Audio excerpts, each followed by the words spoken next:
With Article 50 of the Lisbon Treaty formally triggered, the 2-year process of negotiating the UK's departure from the EU begins. In one corner, fighting for the UK, minority government leader Theresa May, along with Nicola Sturgeon, an array of Northern Irish players, the UK Parliament and the Civil Service. In the other corner, EU Chief Negotiator Michel Barnier, flanked by Donald Tusk and Jean-Claude Juncker, as well as the leaders of the remaining 27 EU nations. There's been no shortage of trash talk, and it's still too early to predict which way things might go for the UK, and in particular Northern Ireland.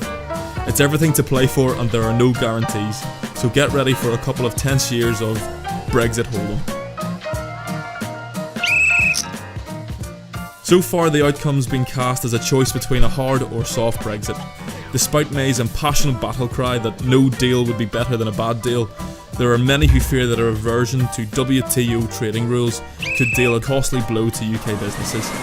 On top of this, Northern Ireland would lose access to the single market and the EU funding and subsidies, which could undermine its agricultural and export markets. There are a number of negotiating options open to the UK that could result in a less hard Brexit, all of which have practical implications for Northern Ireland.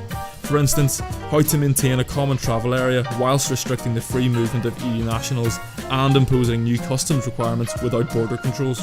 It could also be a challenge for the UK to maintain its poker face, with Scotland clamouring for special terms and single market membership. Mutual respect at the negotiating table could be vital. The UK government has already been accused of using security, EU citizens and Gibraltar as bargaining chips, and after an acrimonious build-up, it's hard to see how much goodwill will be extended from the EU corner.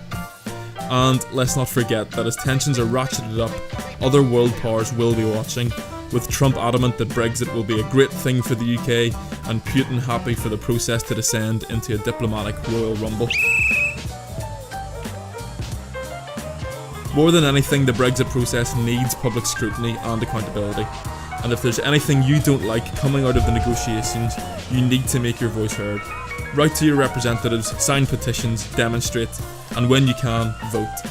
These momentous changes will affect generations of UK and EU citizens, and you need to be able to say that you did your bit, whichever way the chips eventually fall. Come on, man, it's a murder. Stop it, nothing.